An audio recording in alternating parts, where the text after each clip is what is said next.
Welcome everyone. Today we are joined by the amazing Kerri Saint, who is a survivor and also an incredibly fierce advocate for adoptees in Australia. So welcome, Kerri.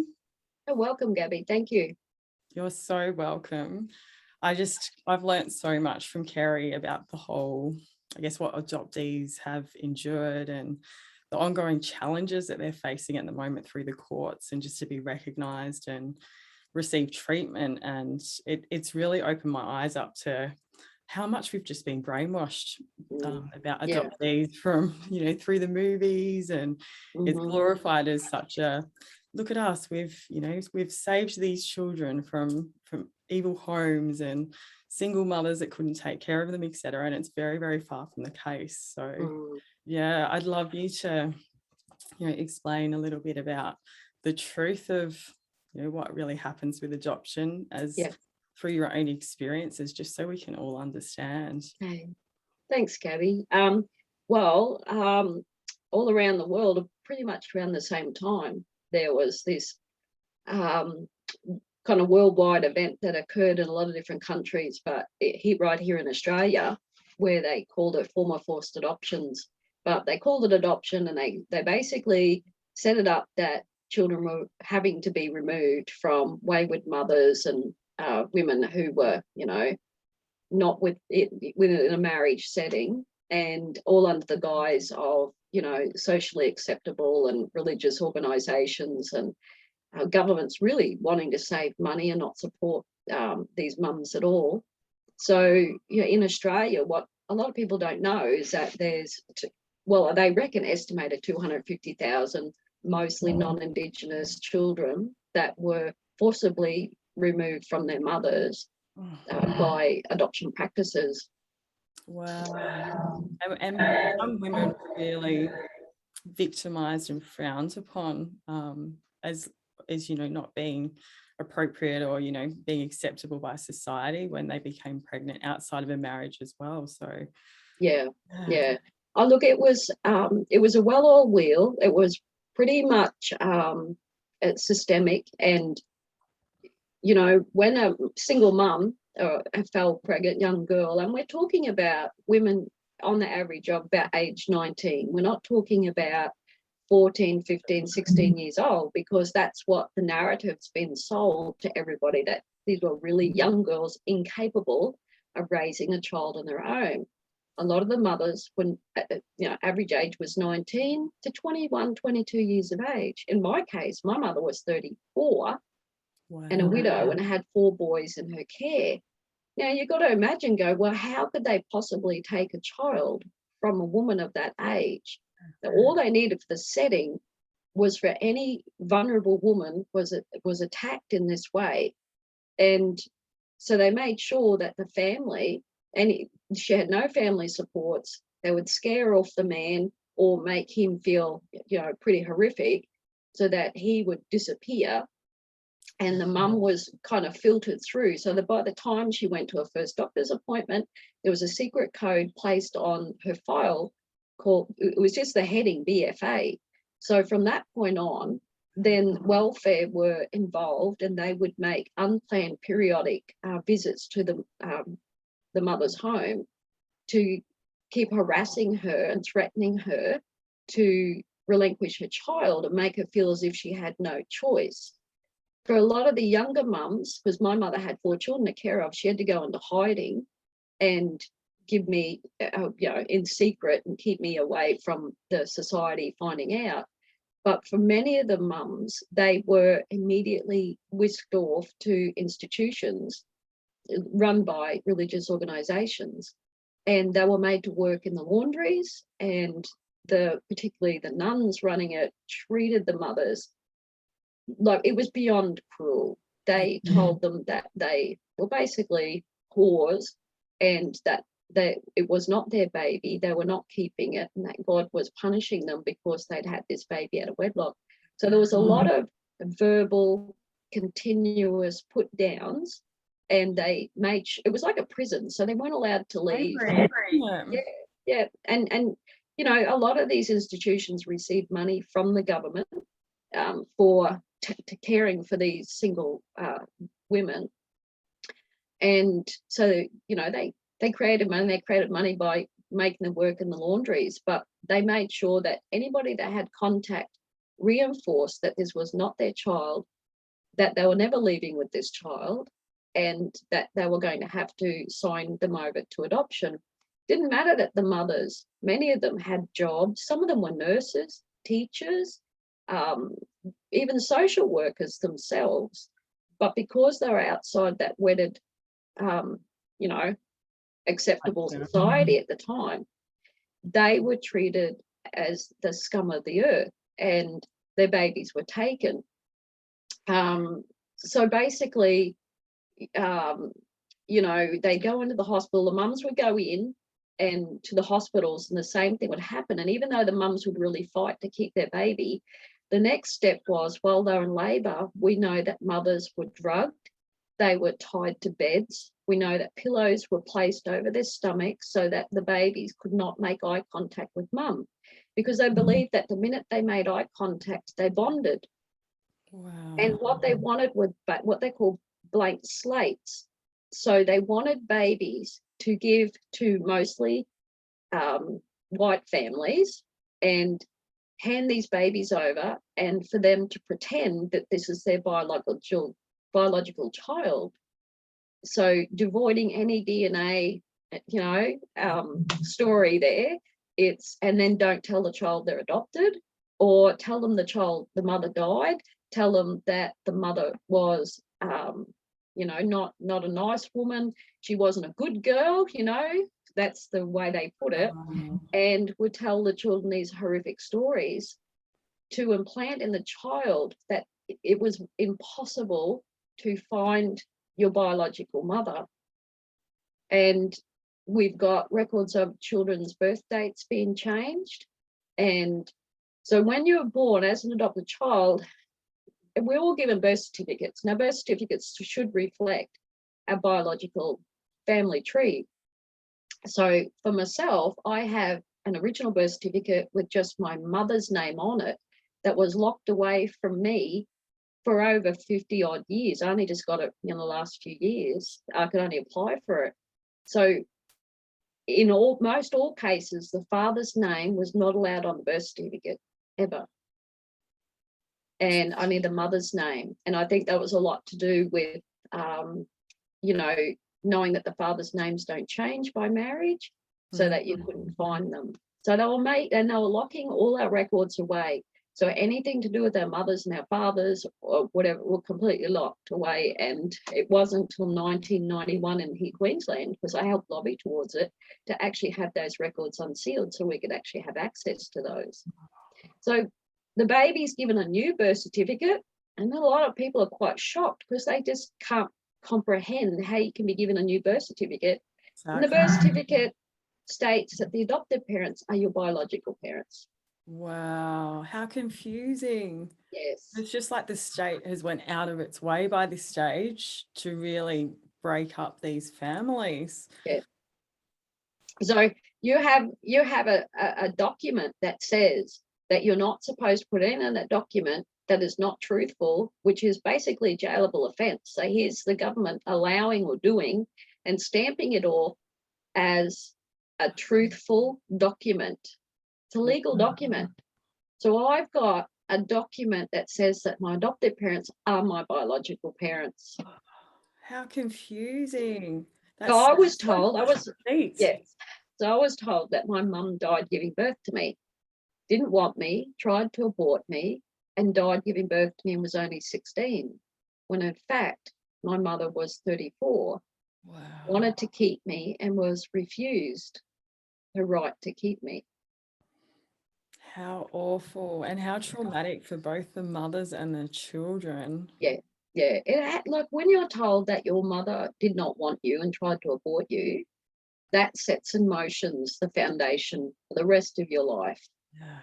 And unfortunately, I ended up going into a home where I was not loved in the way that my mother was promised.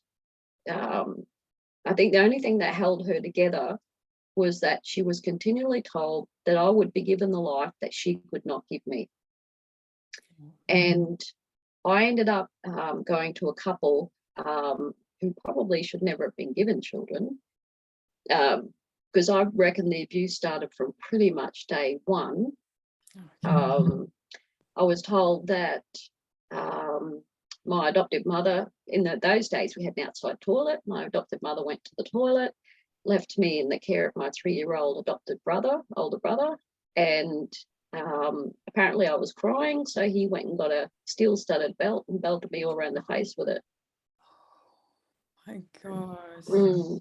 So I remember I kind of swallowed that story for most of my life until I started having flashbacks of my childhood that I'd locked away for about 30 years, and began to realise by all the memories that were coming up that this memory could not be true, that this is not possible for a 3-year-old child to aim into one of those, the prams that were designed in those days. He could get a clear shot at my face, so much so that they had to take me to the hospital. Oh, wow. So it kind of started really early on. And then by the time I was 5, I was actually put to work in charcoal pits with my 2 other siblings at the time. And if people don't know what charcoal pits is, you can Google, and you do see photos of children covered in soot from head to toe, similar to, I suppose, that you'll see coal mine sort of photos. Yeah, and I've seen some, and I'd swear, like me, I stand in a dress covered in soot with no shoes on and just raggedy, and I'm thinking, wow, that's how I probably looked as a child. Wow. So these pits, you could drive a small little sedan into them. They'll, about that deep and so long, and they were designed in a way that the logs were placed in so that there was vents at both ends and on the sides. Then they were covered with tin and then sand, and then the adoptive father would pour flammable liquid down into the pit, and then I'd hear a big boom, and then he'd cover it all up, and that would burn for about 7 days. After that period, we'd have to take all the sand and the tin off, and then you'd be left with big masses of charcoal, so big clumps and smaller stuff. When I first started doing it, I was like 5 and just standing on the top of a pit holding a corn sack, like a little kid, trying to hold this corn sack up so my adoptive father could just shovel it in, and my older brother, so standing on the other side. So at 5 age, yes, and we had no option. There was no option to go, I don't like this, I don't want to do this.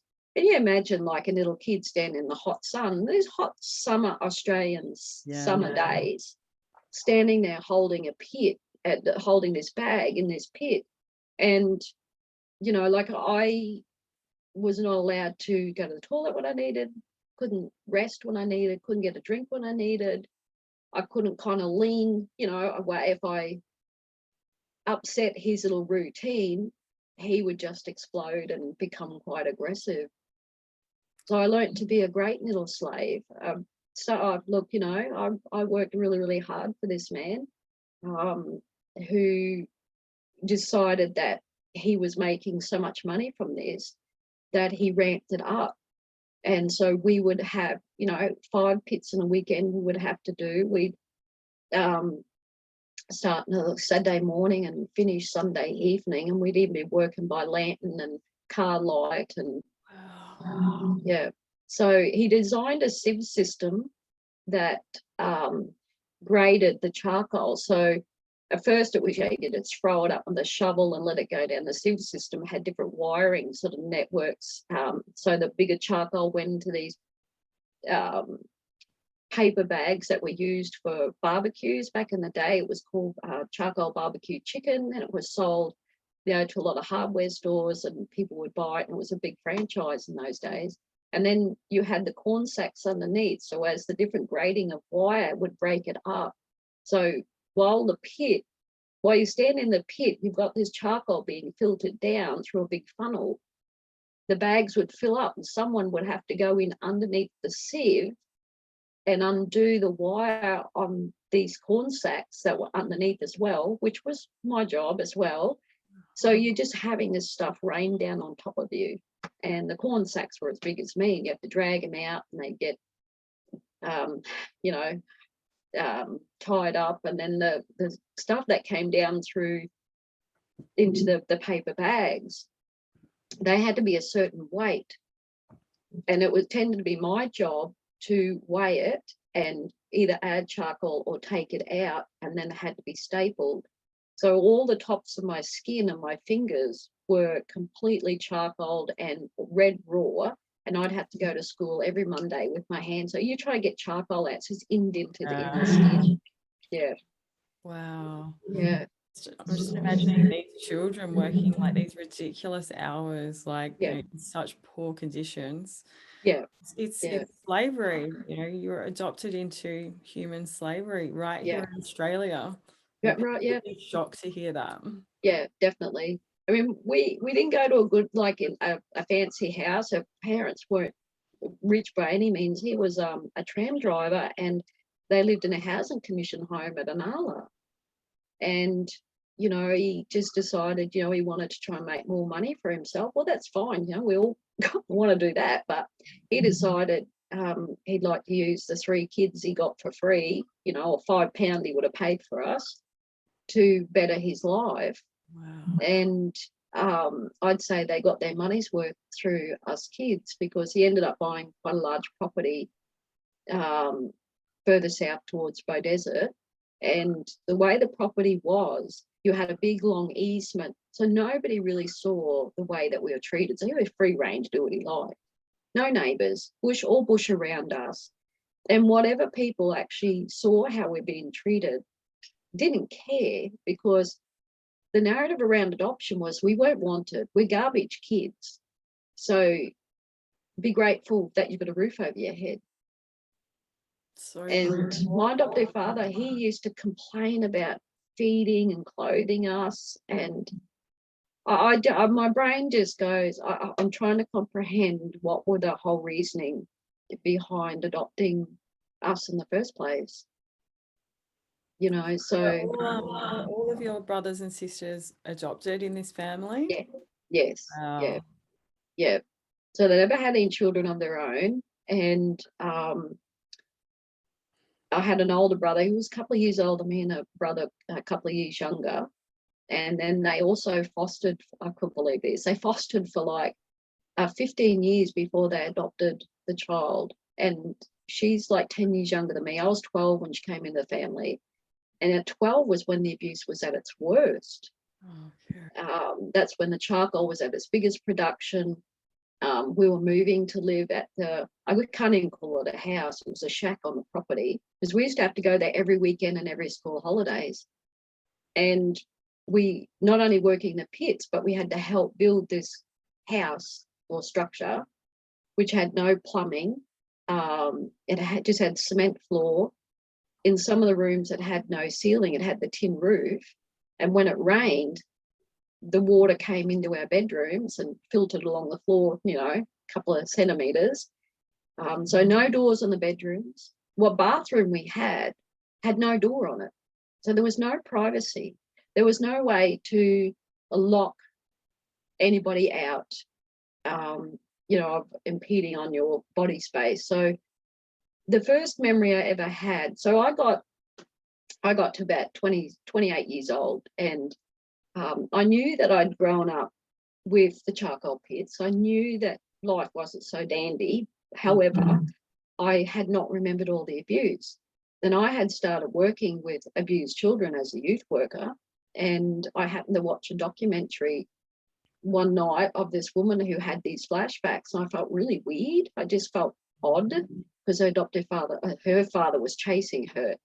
And within a couple of weeks, next minute, I was waking up, just, it's that period where you're just waking up from a deep night's sleep. And I felt as if I had my adoptive father sitting on my chest, suffocating me with a pillow. Wow, Kerri, how shocking for you. Yeah. So this went on for about every morning for 2 weeks. And it was quite a shock. You know, I had little children at the time.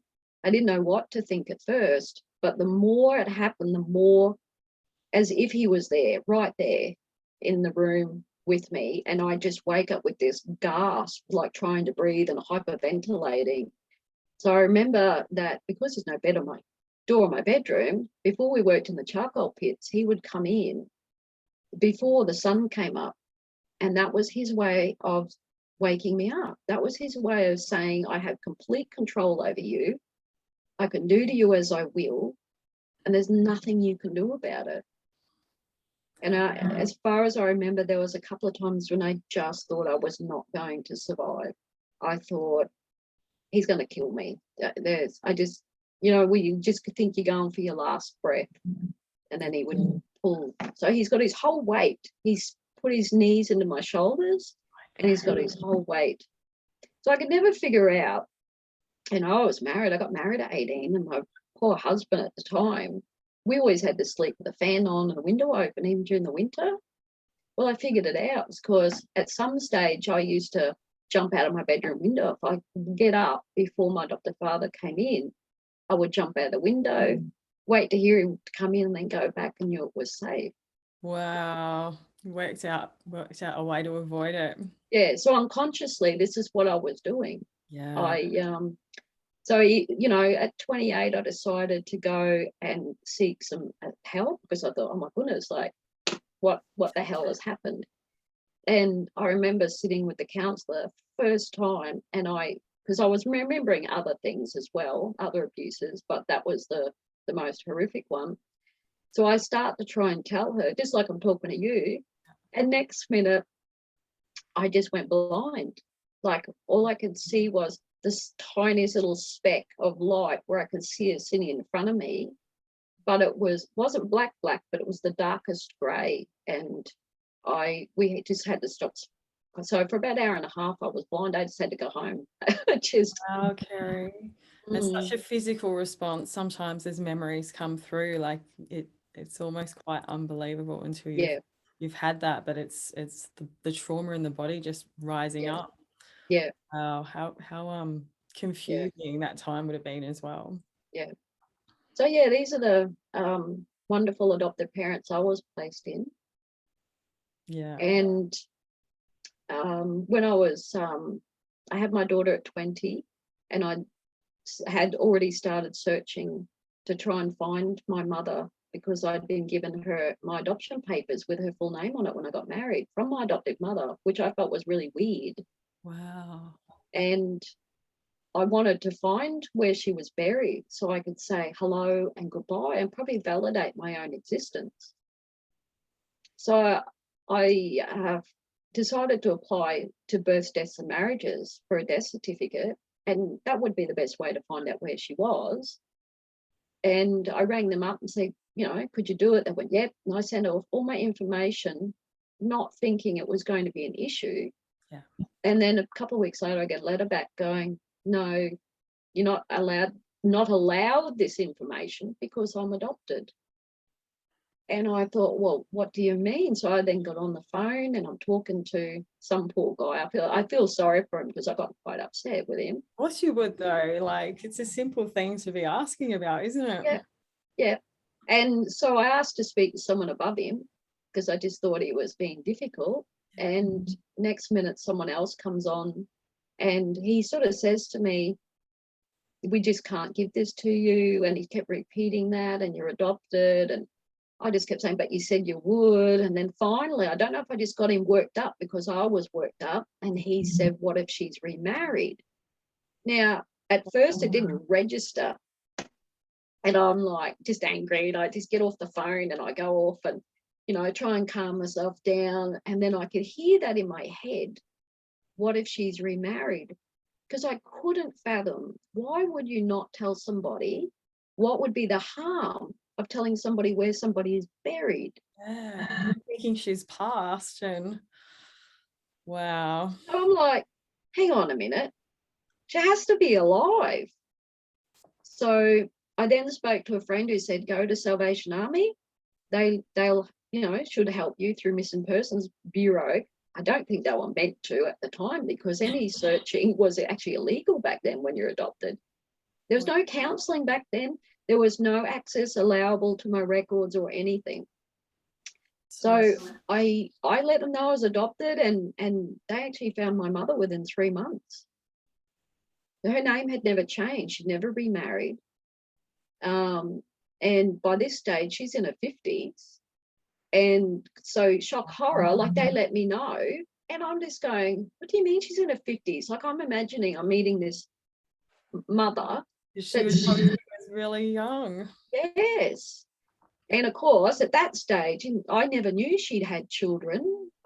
So I find out that I've got 4 older brothers. And, you know, it was a real shock to the system. It would be. It's like your whole world has just imploded, like everything you've been told. And it really highlights how much, you know, the adopted family controls the adoptee's history, doesn't it? Like they can say whatever. And how do you know any better until... Well, we didn't, because the government they're totally complicit in the lies and the secrecy. Yeah, completely. And adopted parents were often told not to tell the child that they were adopted, or come up with some excuse or reasoning. I mean, they probably could have gotten away with it in my adoptive family if they didn't adopt the child younger than me, because he was of mixed race. So, but then again, my adoptive parents played the adoptive parent card at every respect they could get. So if it got them kudos, got them any special treatment, to say we're adoptive parents, you know, and people straight away, I mean, I know my last name is Saint, but come on, these people were treated like saints, right? And this is what happens. If you look at anybody that wants to put their hand up to adopt, is automatically seen as this, you know, altruistic sort of person with no selfish intentions whatsoever. And the point is that they are selfish, because all this pressure on the government is to demand something that they don't have. So they're putting pressure on the government to provide them with a service and a commodity, which was a child. The children are the currency. Correct. It's so interesting how, you know, adoptees have really had so much information denied from them for such a long period of time. Like, you know, that secrecy just, you know, is a cover up to me, you know, like what they're hiding. And like, I know in your case, you know, your adopted father like had you know, he was a Freemason, etc. And I've heard this again and again, you know, that these families, you know, intergenerational families, cult families, are taking advantage of, you know, the state to get assets, and the assets are children. It's horrific.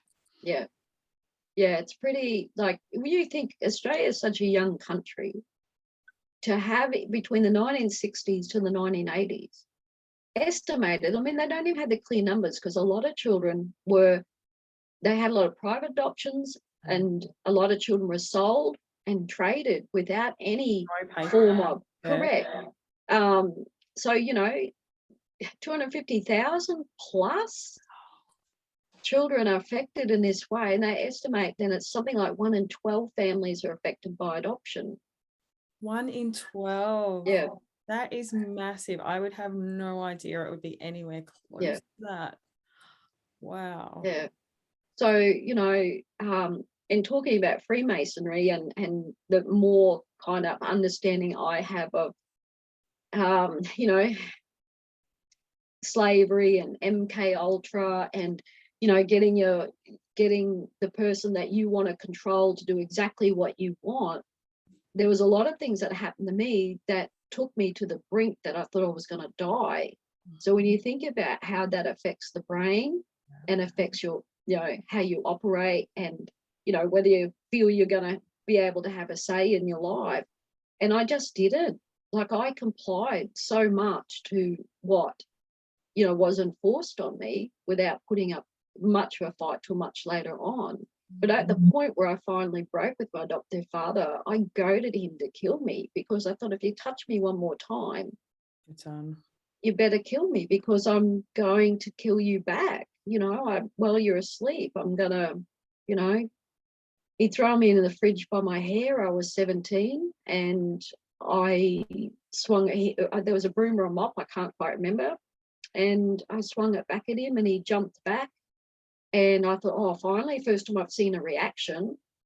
And Scared him. I just, oh, look, I couldn't believe it. I mean, for all the physical fighting that I had physically had to be in with him when he it was a form of torture, what he did, and I'll tell you about that in a minute, but this was the first time I saw him flinch, and of course that was when I just said, keep coming, like, I want you to keep coming, and one of us has got to go. Basically, that's what kind of felt in my head, and I was happy to die. I'd had enough. I wasn't going to take any more.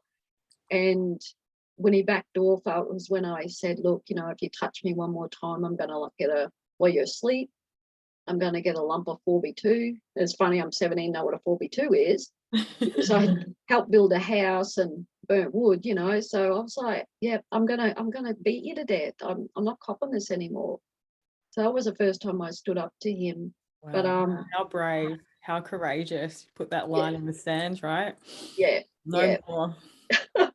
Yeah, definitely. Yeah, no, the physical abuse was, I'd had enough. I just thought, just not taking it. But there was something he used to do that makes me think about a lot of forcing one into compliance, and it made me think about a lot of, you know, what I went through all the memories, and why I may have been suicidal all my life. It goes back to the very nature of my birth, and having things happen to me that pushed my body to almost breaking point.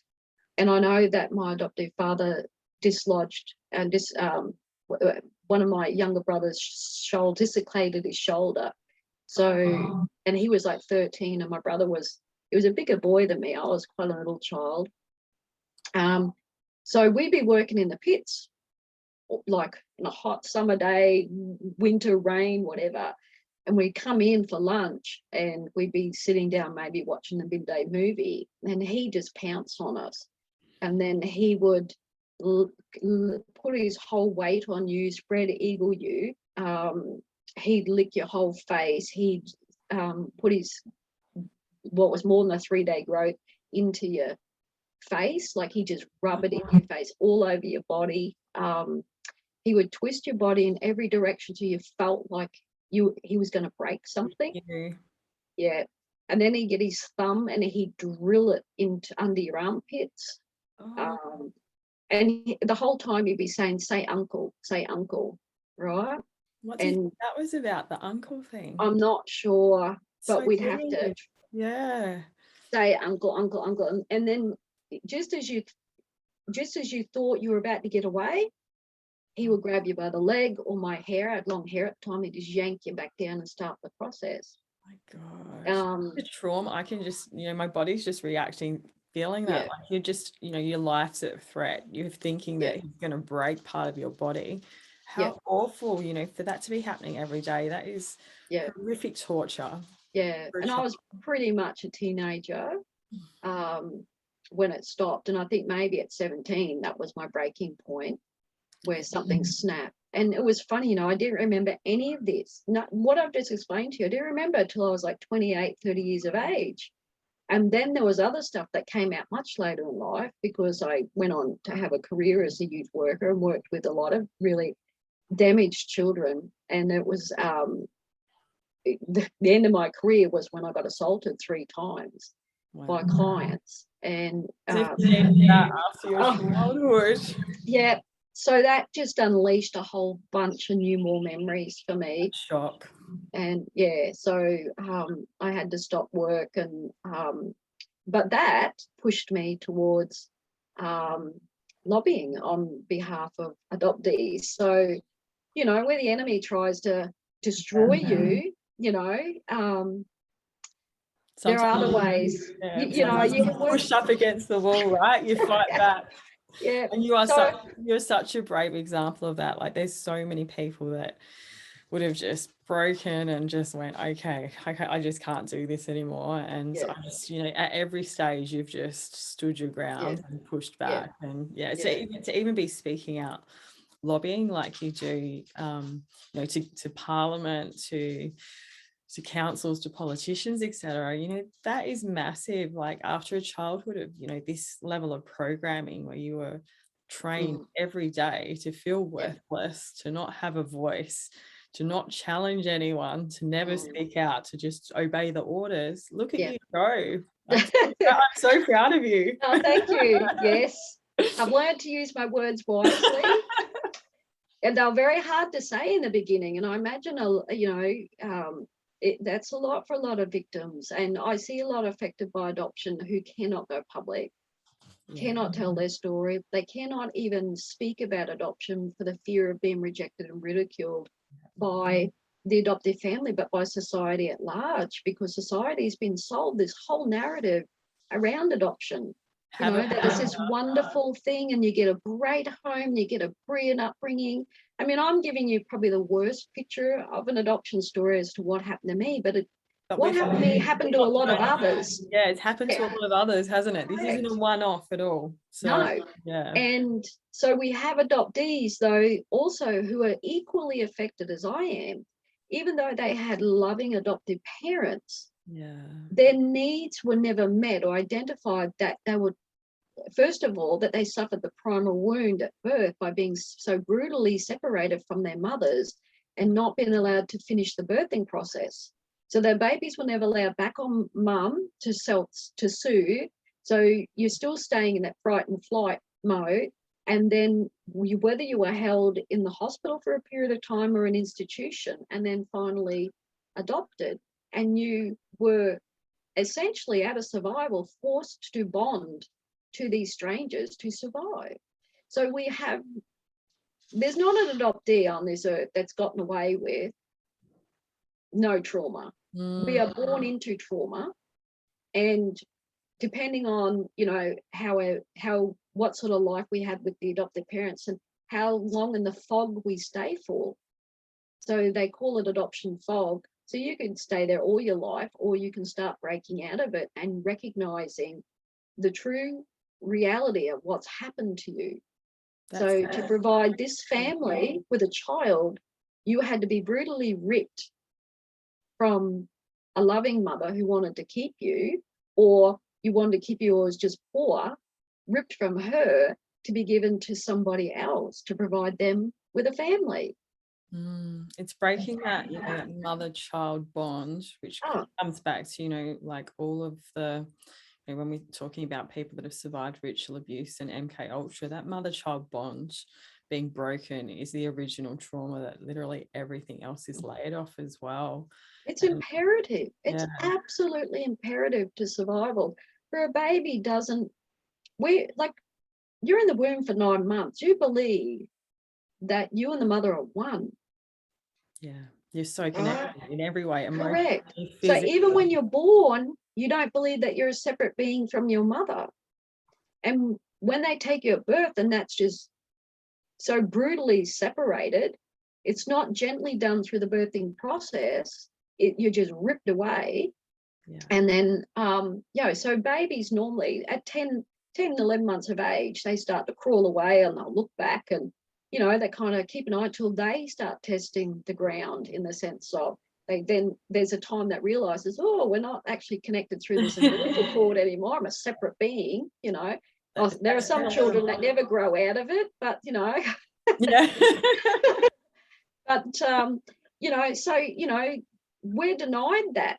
It's taken away immediately at birth, and it's such a shock to the system. They say preemie babies have the same problem, you know, as adopted people, because they're ripped away straight away. They're put in a humidity crib, and they don't have that natural touch. And you know, they're recognizing now that many those preemie babies need it, and they've sat on mum and dad. But years ago, they never did that. They kept them totally separated, and so they're recognizing they have the same issues. But it's sad that as adoption today, that they still don't. I think they get it, but they don't want to, because they want to keep that whole commodity going of children available for adoption, especially in the States. You know, and I know New South Wales here has a couple of years ago offered $38,000 to NGOs for every child they've cured for adoption. So big money. That's why in New South Wales we went from having, not the best numbers to be in care, but it doubled within 18 months to 2 years, because Prue Goward, who was the minister at the time, allowed this $38,000 to be made available to NGOs to provide people with babies. Wow. So there's no incentive to keep the family together. The incentive is to tear them apart. Yeah, and I'd be interested to know, like, what sort of numbers are we looking at now in Australia in terms of adoptions a year? It's declined quite a lot, because people don't want pretty much children that are damaged. They don't want the older child. Yeah. There are the rare ones that will take them, but they tend to be within the family unit, where the grandparents or uncles or whatever, or people who have the right mindset want to give a better life to a child that's been abused. But, in general, people want newborn, blank slate little babies to turn into mini-me's. And they're not available anymore. There are governments and different politicians that have desperately tried to make that available to people, but thankfully people like myself and other victims continue to educate and speak up and say that this is completely wrong. You don't take children from foster care, from young babies, and just hand them to strangers. I mean, 50% of marriages break up. Adopted parents are inclined to the same issues as everybody else: mental health issues, drug issues, homelessness issues, the whole thing. Like, they're not unique. Just because I want to be seen as a good person, put adoption, I'm adopted parent, and you're just kind of thrust into another paradigm altogether as being something special.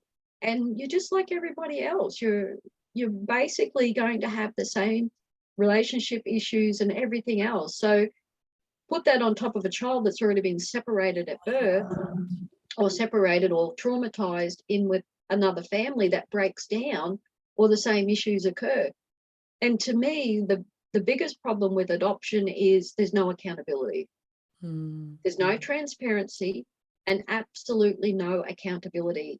So in Queensland, we only have like a handful of adoptions a year at this stage. We focus more on permanency, placing children in permanent loving homes, so the children are not separated by adoption legally from siblings and grandparents and aunts and uncles and so forth. Their birth certificates are not changed, so they stay in a permanent home and never lose their true identity.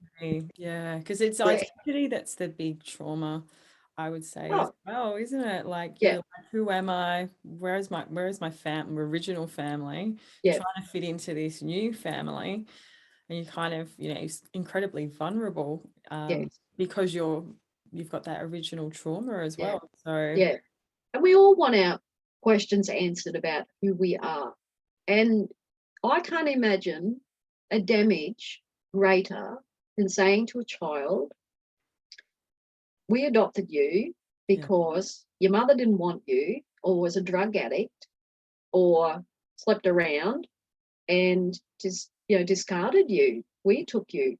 And that's what a lot of adoptive parents would kind of say. We chose you, we wanted you. But in force, what they're telling the child is that you have no value. Right. If I devalue your biological parents, I'm devaluing you. Exactly. It's like creating a second class in the family as well, isn't it? It's like, you're not one of us either. Yes. You're from this family. Well, you're damaged goods for starters. Yeah.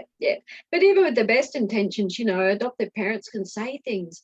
The minute they say anything that alludes to that child's biological parents not being of the same standard or of the same value as the adoptive parents, the child would automatically default to, I'm of lesser value. Yeah. And that's the only way a child can really comprehend that kind of comment. They're just not mature enough, mentally able to, problem solve it in any other way than internalize it and just say, oh, it's my fault. I'm not worthy. Yeah. So they'll go into two different ways, where it'll be they'll overachieve to go, don't reject me, right? Yeah. Don't reject me. I have to. That's why you get a lot of adopted people who have, incredible jobs. So people think they're all put together. No. They're trying to fill up. Steve Jobs was an adoptee. Wow, I didn't know that, Kerri. Yes. So, there's a lot of very well-known people that are adopted. Michael Landon from that did that show, Little House on the Prairie, he was an adoptee. There are some phenomenal people who've done incredible things who are adopted people. Lane Beachley, also our Australian surfer, adoptee. If you listen to her tell her story, they asked her why was she so driven to be the best at her sports, and she says, because I'm adopted. Wow. That overachieving, isn't it? That filling that void inside that I wasn't enough. So I'll just be perfect. I'll do everything. I'll be really successful, and that will make it better. And that was me. I was driven, yeah. driven, that I had a perfect, in the sense of what I relayed to the world. And my job, like my boss never heard no out of me. I gave above and beyond in my work, and just driven. And it's like, wow, it wasn't until chronic overachieving, isn't it? Correct. It's an addiction in its own way. Yes. Yeah. Yes. And then you'll have the other side, where you'll have the other child will go into addiction and abuse and domestic violence, and have no self-worth about themselves, because they go, I'll never ever be what they want, I'll never achieve it, I'm not even going to try. I'm too broken to face it even. So very sad that these children have just had the odds stacked against them from day one. And the government, I know you've told me how there was an apology of some sort 10 years ago.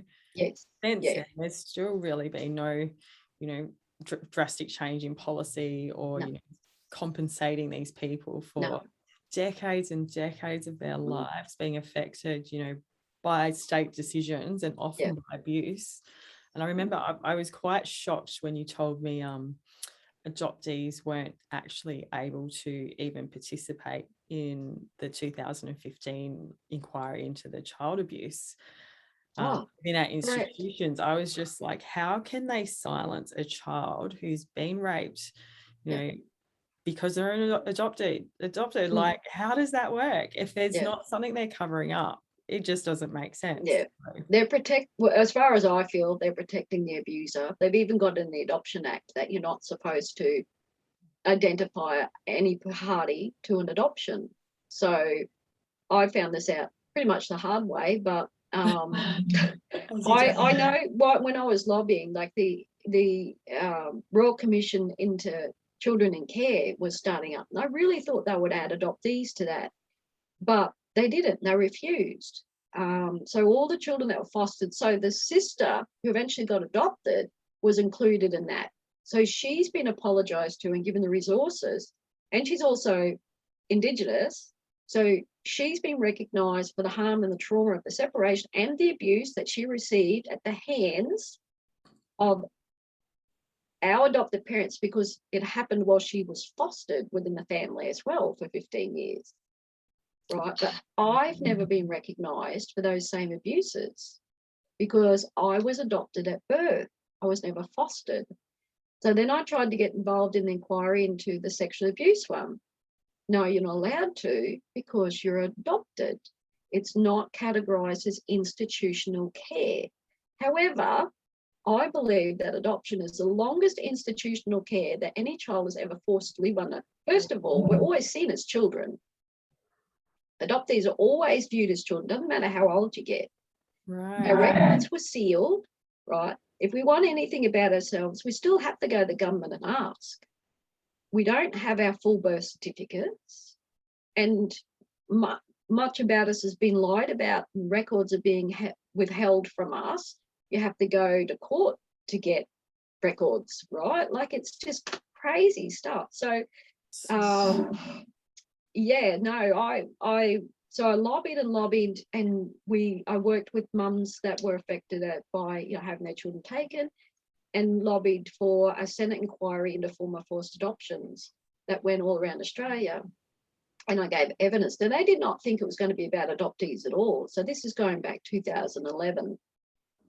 So they were quite shocked when I gave my submission and talked about abuses. And I'd been sort of supporting adoptees since I was 20 and involved in, lobbying off and on. So I knew many adoptees and I knew their stories, which were similar to my own.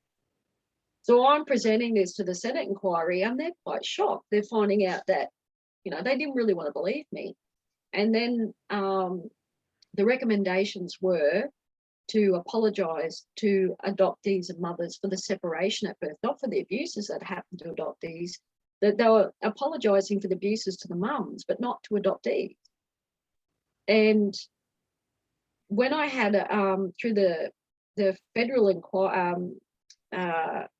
apology, the government set up to a family retired law judge called Naam Mushin to go around and kind of talk with all the victims and work out the wording of the apology, how it should be, because you can't use words like birth mother.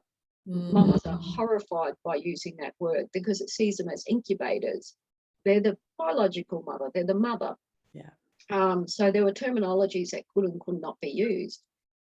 And I remember when I walked in the meeting, I'd never met him before, but he'd obviously knew about me. And he said, Kerri, how many adoptees do you think suffered abuse at the, and I just quickly added up the stories in my head. And I said, I think about 8 out of 10.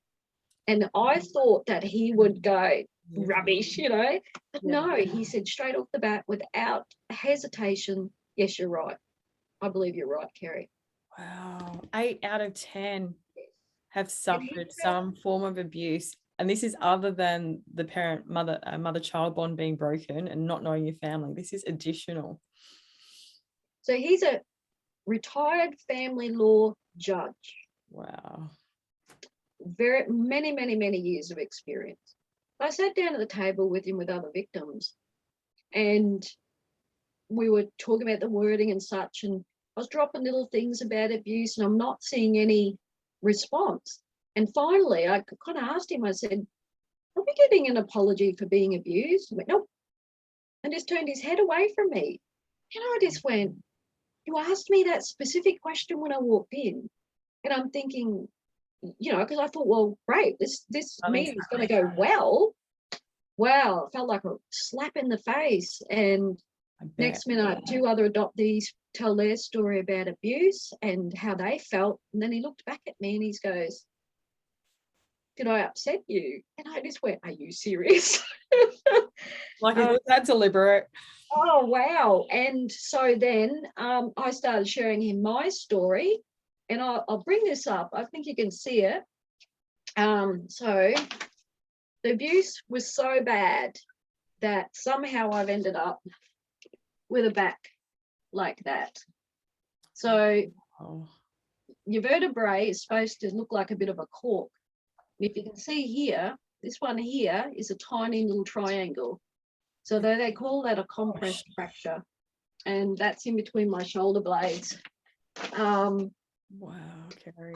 So I pulled that out and showed him and explained to him that the specialists and the hospital specialists I've seen are extremely shocked by what they're seeing. The first time I had an x-ray done was about 20 years ago. That's it there, a CT scan. And took it in, the specialist put it up and he just looked straight at me and he said, all right, love, you've been bashed or in a car accident.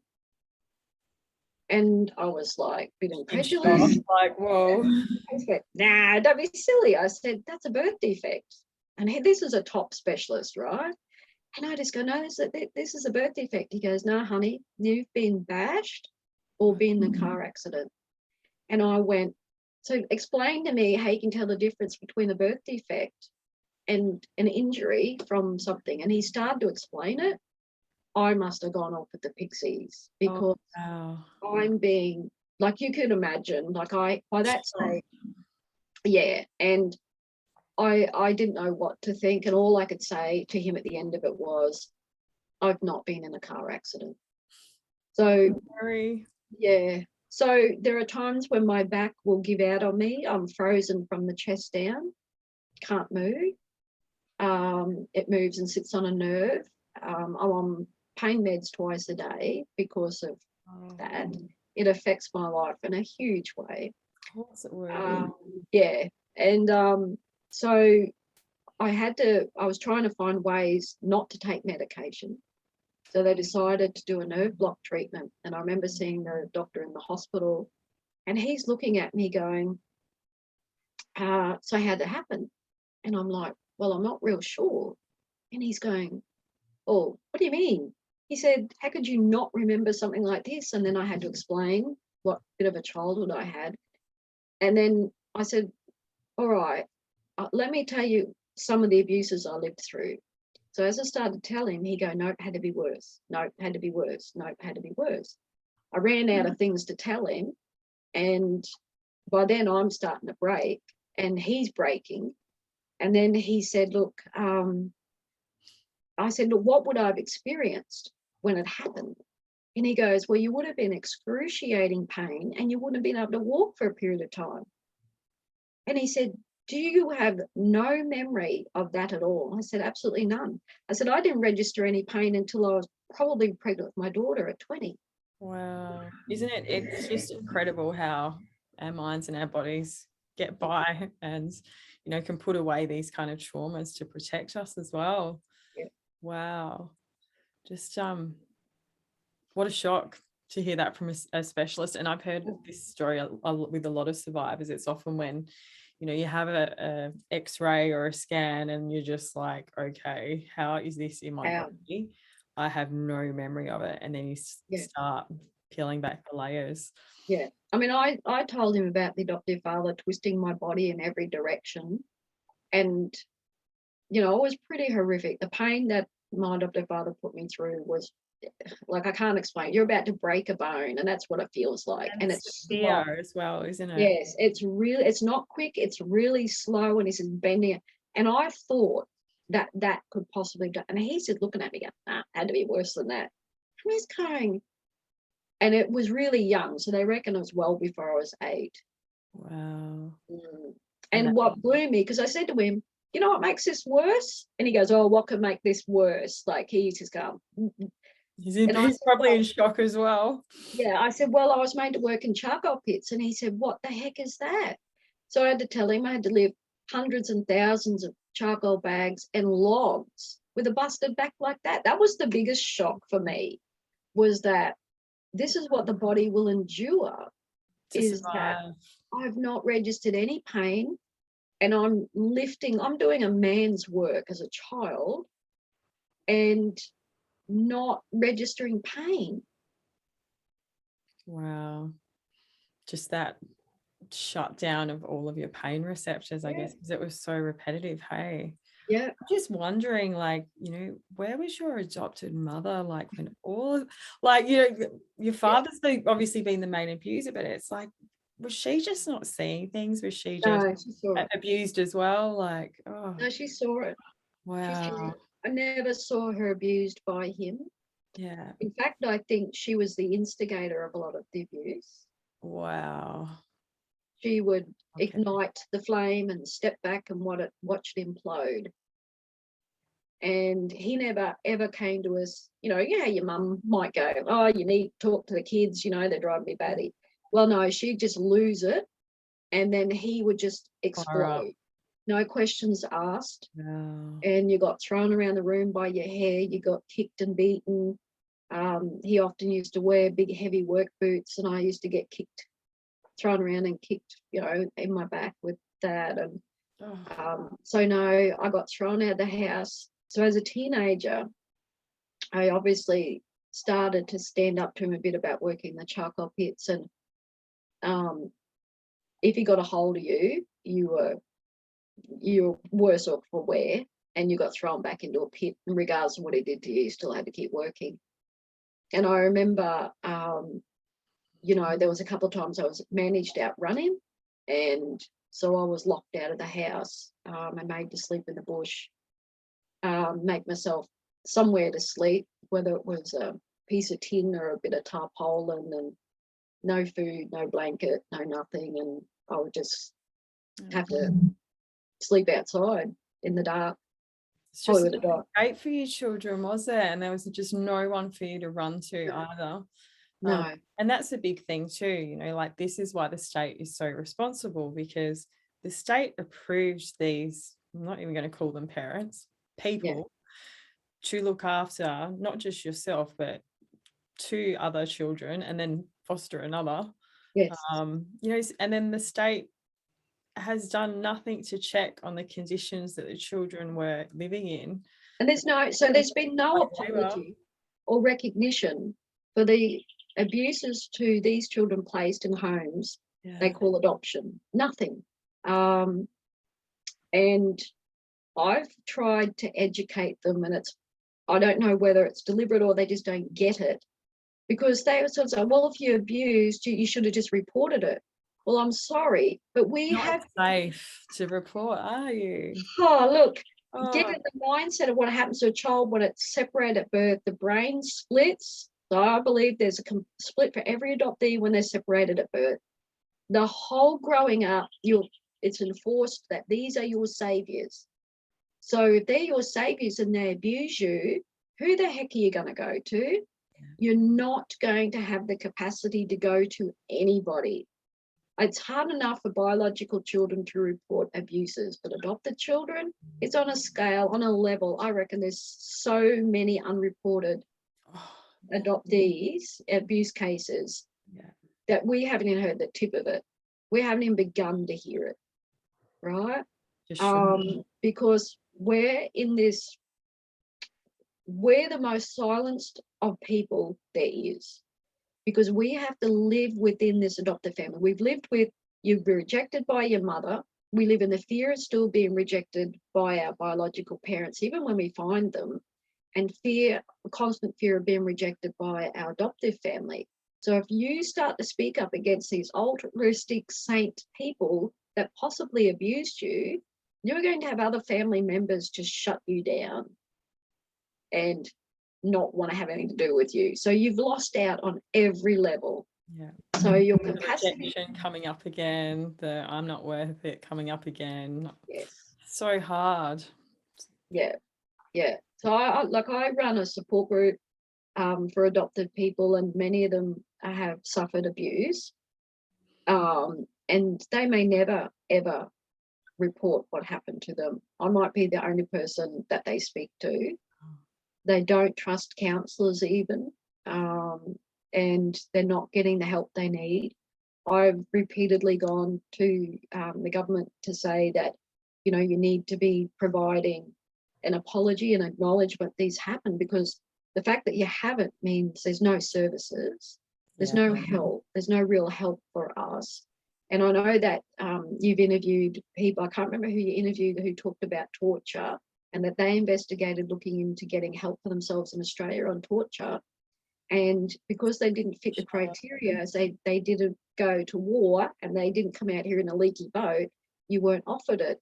Yeah. And of course, the same thing applied to me, because I was looking at biofeedback at the time, and I'd heard that it was helpful, and I was denied that. Wow.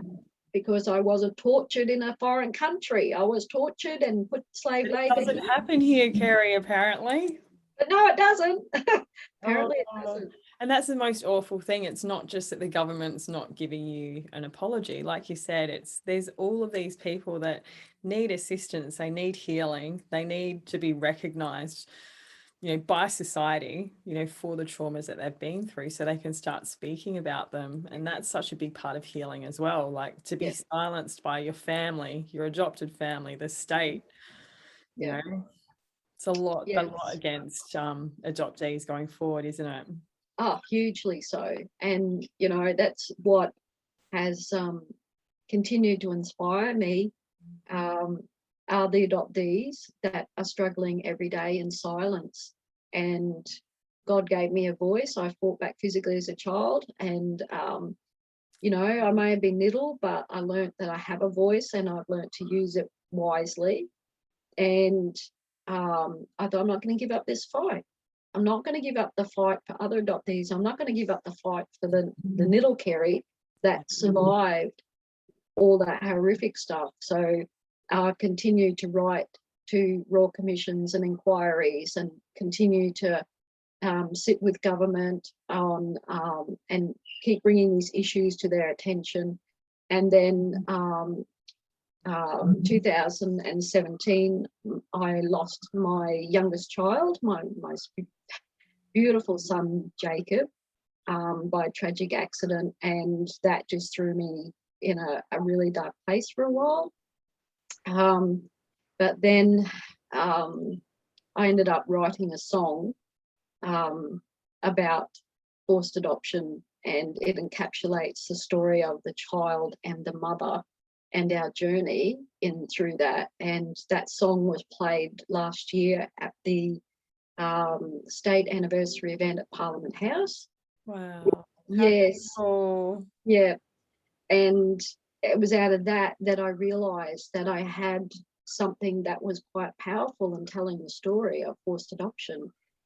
So that's then led me to meet a beautiful singer and some other musicians who've done music arrangement for me, and they've helped me to progress to a couple of more songs, and those songs are just kind of landed in the area of people being able to purchase them. But it comes with a booklet, so I've designed a booklet which will pretty much be the size of a little CD cover, little CD booklet, something like that. Amazing. Right, for that big. So it'll be about 16 pages. I have the words of the 2 songs I've done at the moment, and it will have a brief history of forced adoption, a little bit about myself. It will have artwork of, there's a mother and adoptee, brilliant artists. They've donated their work to this, and so there'll be Facebook peer support groups that will be in the book that people can access. The Australian Institute of Family Studies report, if anybody wants to find out, get close to the truth of forced adoption, look in there and look up past adoption experiences done by Daryl Higgins' Australian Institute of Family Studies report. It exposes abuses, it exposes a lot of things, and they quoted me quite a number of times in that book. So there'll be things there for professionals to look up, but also victims.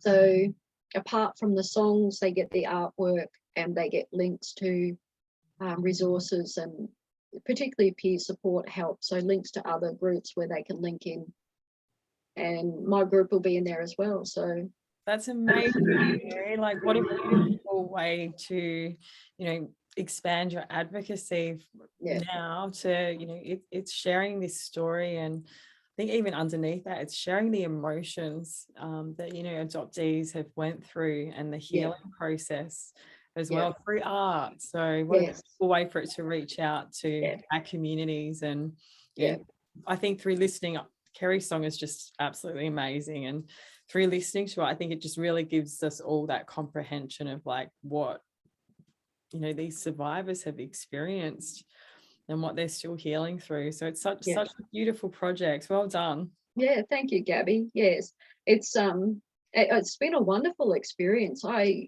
When I wrote the song, even though it sort of came out of such pain from losing my son, I've had to find a way through it, and I don't know why, but I just sat down one night. I couldn't sleep. I was just, when you've lost a child, there's a pain you can't explain to people, and I just sat down, and a lot of my pain came from the grief, the unresolved grief of my own adoption and my own losses. So it was compounded in that sense. So I think that's kind of where I went in the essence of the song, what it was like to be born in this way. Wow. And my son was the musician.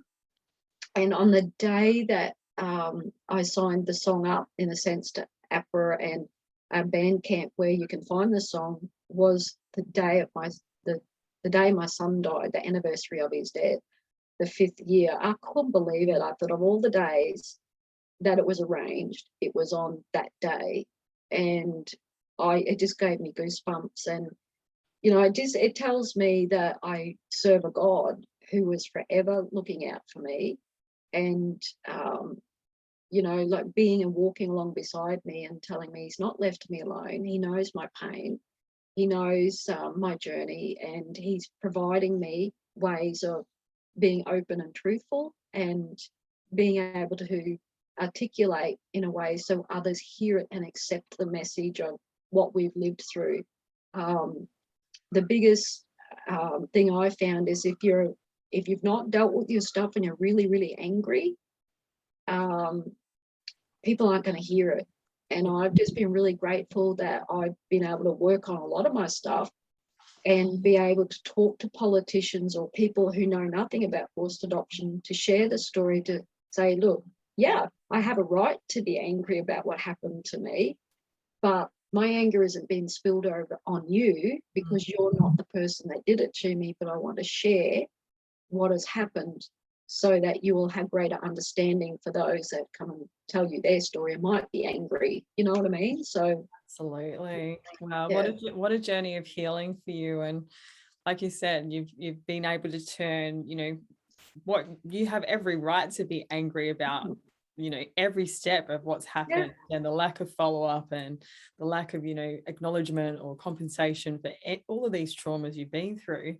But instead of, you know, that reflecting out to the world, you've actually been able to transmute that now and use it as your fuel to create these beautiful projects that bring such, you know, beauty to the world. And I just think how amazing would it be as this song is shared and people listen to it, you know, there's going to be people that listen to this song and realize it's their story. They have not been given the time by their adopted family or themselves even to acknowledge that, you know, they have been adopted and they need help. It's time for them to heal. So I think it's just so beautiful that your song is going out there now. And so you'll be playing Chasing Rainbows. That song, the first song I wrote is called A Crime Not Known. People can find that on Bandcamp. But Chasing Rainbows is basically a reflecting on my journey and finding my biological family and finding and realizing my value in that, because particularly my dad, my biological dad, who I have a great relationship with, just being in his presence, it reinstated my value and my worth as a person. Oh, how beautiful. So just watching the way he says things, seeing his hands and whether alike, and you know, the way that he likes to have a joke, and finally you're in the presence of knowing who you are and knowing, you know, you're not being told, you know, that all those messages that you were told as a child kind of evolve away a little bit. So the song is about basically finding that value and your worth in the connectedness to your biological family. And the journey of, I was determined, I know a lot of adoptees are, is that no matter the rain, no matter how bad it gets, we're always hopeful that we're going to make a connection somewhere with our biological family. You know, it may fail with our biological mother because she's been so traumatized, you've been so traumatized, 2 years meeting. It's very rare to get those two to bond back together or have an ongoing, really healthy relationship. The damage has been done and it's very rare it works out. However, you have other family members, brothers, sisters, cousins, aunts, uncles, fathers who have been left out of the equation and are forgotten, very, you know, in their trauma. And I just can see a lot of healing in my dad by me consistently not giving up on him and not giving up on myself, not giving up on healing. Oh, how beautiful, Kerri. Yeah. And that's what it's all about, isn't it?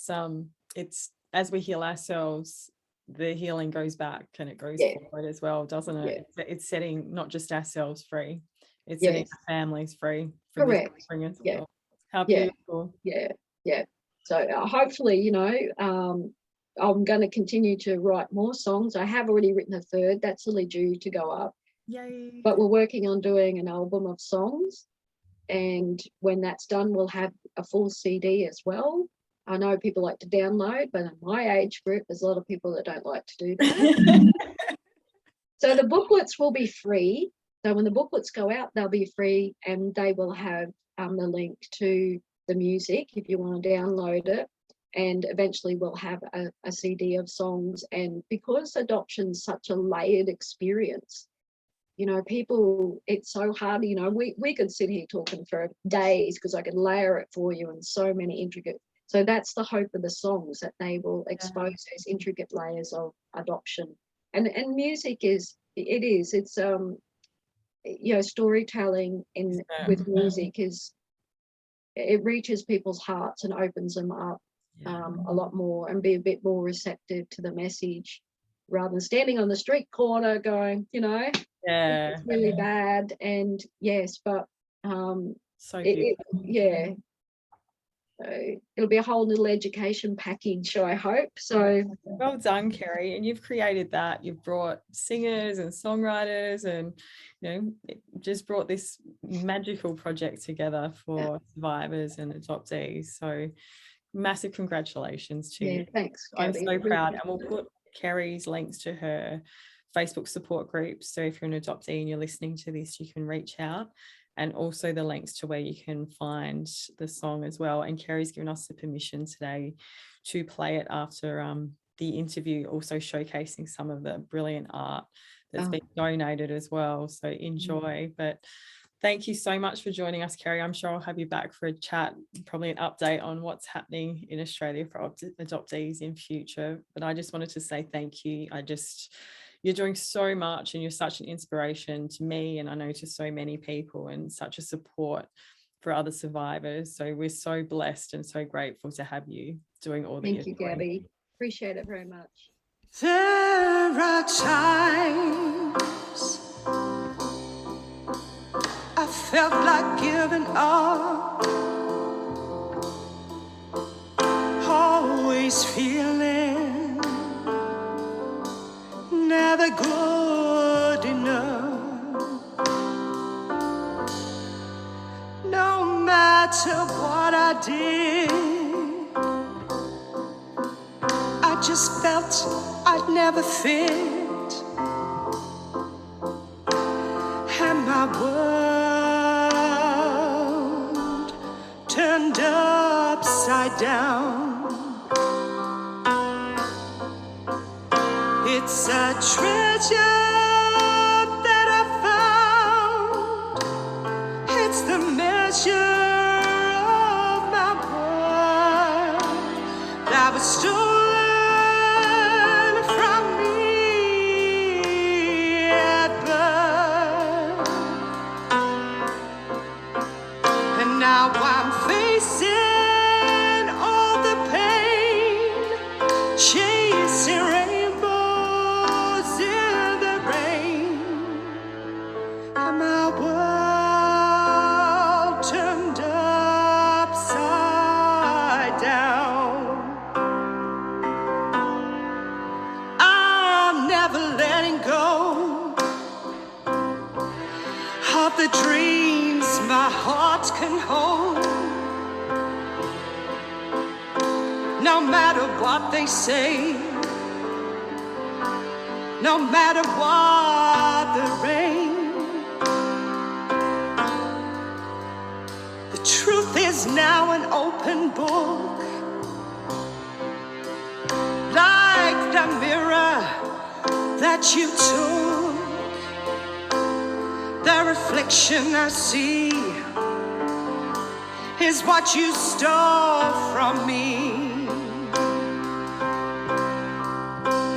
Time stolen from the past is now firmly in my grasp. The future is what I can see. My mirror, my worth and me.